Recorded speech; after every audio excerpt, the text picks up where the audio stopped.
মই বিশ্বাস কৰো যে 2026 চনলৈ অসমত কংগ্ৰেছ দল বুলি একো নাথাকিব। বৰ্তমানটো অসমৰ কংগ্ৰেছ দলটো আমাৰ হাততে। ৰাহুল গান্ধী নিজৰে ভৱিষ্যত অন্ধকাৰ, ৰাহুল গান্ধীৰ অনুগামীসকলৰ ভৱিষ্যত আৰু অন্ধকাৰ। ডাঙৰ ঘৰত জন্ম হোৱা মানুহ, তেওঁলোকক মই ইয়াৰ পৰা নমস্কাৰ কৰিছো। আমি সৰু মানুহ, সৰু ধৰণে আমাক থাকিব দিয়ক। ভূপেন বৰা বিজেপিত অহাটো নিশ্চিত। আজি শোণিতপুৰত যোনে কণ্টেষ্ট কৰিছে, মই এটা ফোন মাৰিলে জইন কৰিব। নদী গৈ সাগৰতে পৰে, সকলো মানুহে এদিন আহি বিজেপিতে যোগদান কৰিব।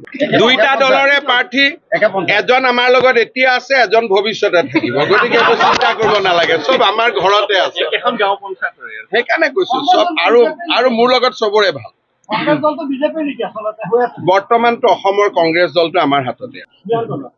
নিয়ন্ত্ৰণ নহয়, আমাৰে মানুহবোৰ তাতে আছে। ফিক্স দিব, যেতিয়া ইচ্ছা এনকেজ কৰি ল'ব, যেতিয়া প্ৰয়োজন, যেতিয়াই মোদীজীৰ কাৰণে প্ৰয়োজন লৈ আহিম। দুই এজন নীলা তেজৰ বংশক বাদ দি ৰঙা তেজৰ বংশ গোটেই আমাৰ। চব কংগ্ৰেছ দলক ভোট দিয়া মানে ৰাহুল গান্ধীক ভোট দিয়া, ভাৰতীয় জনতা পাৰ্টিক ভোট দিয়া মানে নৰেন্দ্ৰ মোদীক ভোট দিয়া। যিসকলে নৰেন্দ্ৰ মোদীক ভাল পায় আৰু বিশ্বাস কৰে যে নৰেন্দ্ৰ মোদীৰ নেতৃত্বত ভাৰত বিশ্বগুৰু হ'ব, তেওঁলোকে এই নিৰ্বাচনত বিজেপিক দিব।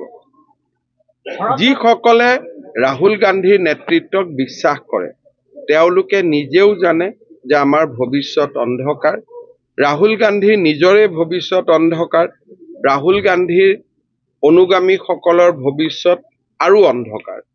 সেইবাবে যোৱা 1.5 মাহত আপোনালোকে কংগ্ৰেছ দলৰ পৰা ভাৰতীয় জনতা পাৰ্টি অসম গণ পৰিষদলৈ এক ডাঙৰ গৰাখহনীয়া দেখা পাইছে। আৰু এই গৰাখহনীয়াটো আপোনালোকে নেতাৰ ক্ষেত্ৰত দেখা পাইছে, কিন্তু কংগ্ৰেছৰ বুথ পৰ্যায়ৰ পৰা বহু লোকে যোৱা কেইটামান দিনত ভাৰতীয় জনতা পাৰ্টিত যোগদান কৰিছে। মই বিশ্বাস কৰো যে 2026 চনলৈ অসমত কংগ্ৰেছ দল বুলি একো নাথাকিব। ভৰত নৰহৰ ওপৰত মই কমেণ্ট দিব খোজা নাই, যিহেতু তেওঁৰ লগত মই যোগাযোগত নাই। কিন্তু মই এইটোকে বিশ্বাস কৰো যে 2026 চনলৈ অসমত কংগ্ৰেছ দল বুলি কোনো দল নাথাকিব। দুই এটা পকেটত, সৰু সৰু পকেটতে তেওঁলোক জীয়াই থাকিব। চাওক, মই যাৰ লগত কথা পতা নাই তেওঁৰ বিষয়ে মই কমেণ্ট দিব নোখোজো। দুদিন আগত আব্দুল খালেকেও ৰেজিগনেশ্যন দিলে, দুদিন পিছত প্ৰত্যাহাৰ কৰিলে। গতিকে যেতিয়ালৈকে চিৰিয়াছ ৰেজিগনেশ্যন বুলি আমি বুজি নাপাওঁ, কাৰণ তেওঁ প্ৰেছৰ লগতো কথা পতা নাই, চিঠি এখনে দেখা গৈছে। দুদিন পিছত চিঠিখন সঁচা বুলি ক'ব নে ভুল বুলি ক'ব, তাকো আমি নাজানো। সেইকাৰণে মই ভৰত নৰহৰ বিষয়টোত কমেণ্ট দিয়াৰ পৰা আঁতৰত থাকিম। কিন্তু ভাল ভাল ডাঙৰ ডাঙৰ নেতা লোকসভা নিৰ্বাচন পৰ্যন্ত আমাৰ দলত যোগদান কৰি থাকিব। লোকসভা নিৰ্বাচনৰ পিছতো আমাৰ দলত যোগদানৰ প্ৰক্ৰিয়া অব্যাহত থাকিব। ডাঙৰ ঘৰত জন্ম হোৱা মানুহ, তেওঁলোকক মই ইয়াৰ পৰা নমস্কাৰ কৰিছো। আমি সৰু মানুহ, সৰু ধৰণে আমাক থাকিব দিয়ক।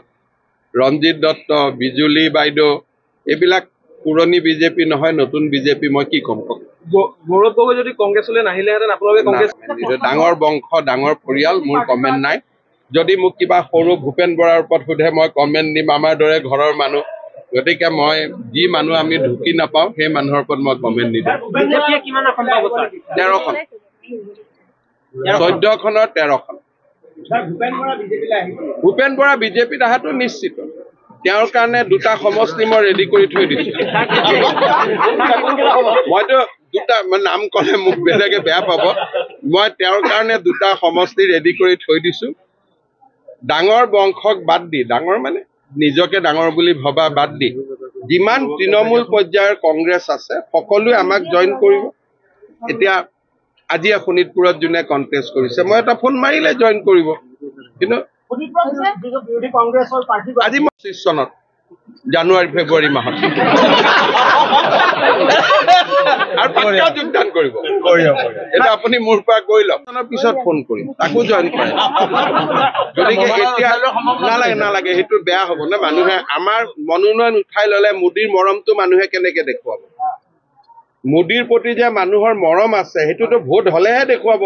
যদি ইয়াতে সকলোকে উঠাই লওঁ, মোৰে কাৰ্যকৰ্তাই মোক বেয়া পাব যে দাদা আমি মোদীৰ প্ৰতি মৰম কেনেকে দেখাম হনুমানেতো বুকু ফালি দেখুৱাইছিল এতিয়া কলিৰ যুগত আমিতো ভোট দিয়ে দেখুৱাব লাগিব মোদীৰ প্ৰতি আমাৰ মৰম সেইকাৰণে এইবাৰ মই কোনো কংগ্ৰেছী মানুহক বেয়াকৈ ক'ব হাক দিছো প্ৰেম গুঞ্জুৱে হওক কৰবাত কি আছে আপ আছে কাকো বেয়া ক'ব হাক দিছো কাৰণ নদী গৈ সাগৰতে পৰে সকলো মানুহে এদিন আহি বিজেপিতে যোগদান কৰিব সেইকাৰণে মই কাকো এবাৰ বেয়া কথা ক'ব হাক দিছো লাখপতি বাইদেউৰ কথা ক'ব লাগে অৰুণোদয়ৰ কথা ক'ব লাগে চাকৰি কথা ক'ব লাগে কিমান কথা ক'ব আছে গতিকে বাকীসকল থাকক এইবোৰ মোৰ ফিক্সড ডিপজিট কংগ্ৰেছত যেতিয়াই দৰকাৰ আমি এনকেজ কৰি